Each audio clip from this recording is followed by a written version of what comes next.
It's KJDF News 48 with Tristan Brunst and Sam Brown.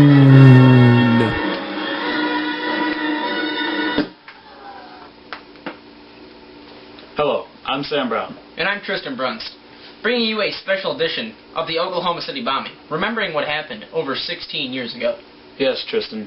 On April 19th, 1995, Timothy McVeigh, a homegrown American terrorist, drove a Ryder truck packed full of over 2 tons of explosives. Trial report written by the Washington Post in 1998. Yes, Sam. He parked the truck just outside of the building at 8:57 a.m. and walked away from it. During the time, he lit a 5-minute fuse, and at 9:02 a.m., the fuse detonated and blew a third of the building to pieces. Yes, Tristan. The explosion left 168 people dead, including 19 children under the age of 6. That's just horrible, Sam. That's just horrible. Yes, it truly is. Within 90 minutes of the explosion, Timothy McVeigh was pulled over for driving without a license and arrested for unlawfully carrying a weapon. Forensic data linked him and his partner, Terry Nichols, to the bombing. They were later convicted of the crime. Also, Michael and Lori Fortier were also identified as accomplices. Yes. We'll be right back with a special edition of News 48 right after this short commercial break and a word from our sponsors. Are you looking for a nice, affordable, economically sound, nice, moderately fast vehicle to get from point A to point B?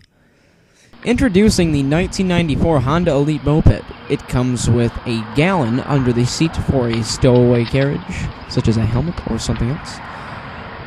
Comes with a 1.25 gallon, gets up to 100 miles to the gallon, and goes 35 miles an hour down a hill on a nice warm day. If you notice, there's some wear and tear in here, a few scratches, but it's not too bad at all. The speedometer reads 3,738 miles and goes up to 35 miles an hour. Not too bad. As you can see, there's plenty of floor space for your feet, or that significant other you're riding with. The seat is approximately 2.5 feet long.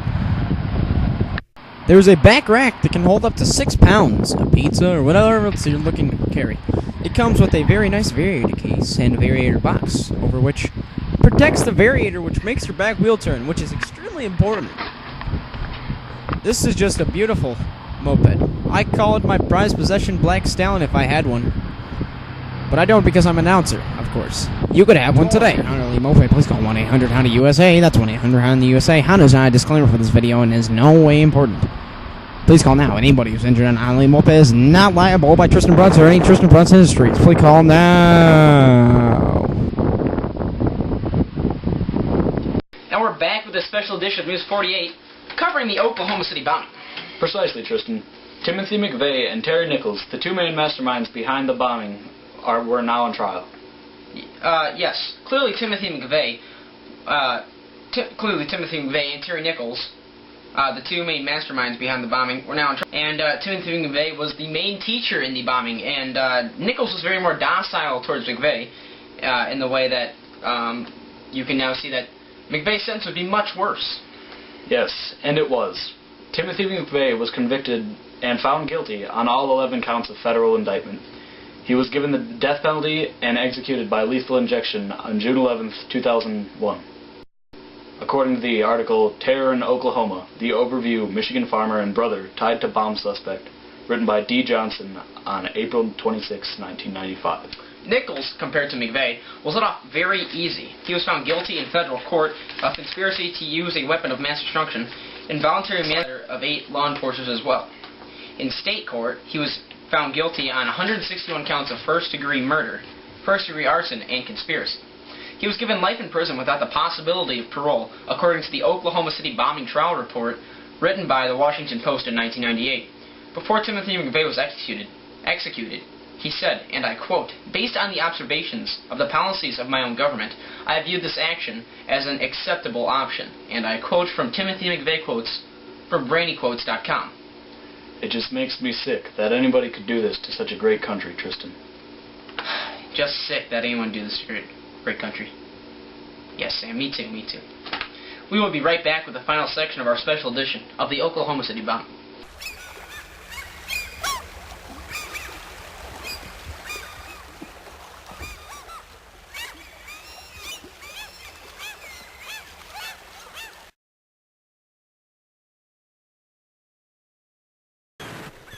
Welcome.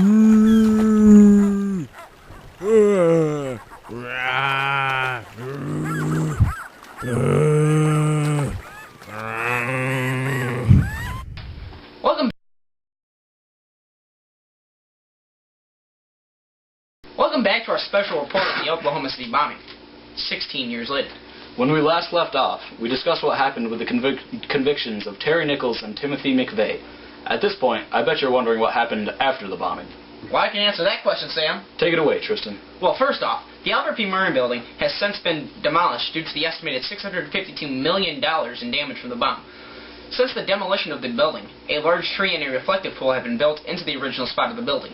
That's right, Tristan. It has helped America to overcome such a horrible obstacle, as well as the increase in Homeland Security.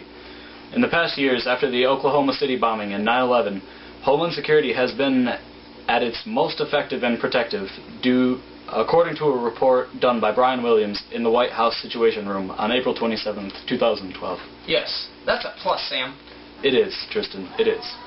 Well, that's all for us at KJDF News 48. I'm Tristan Brunst. And I'm Sam Brown. Let us all remember, America. Let's all do it. Well put, Sam. Well put. Thank you. You stay classy, San Diego. That was good. Hey.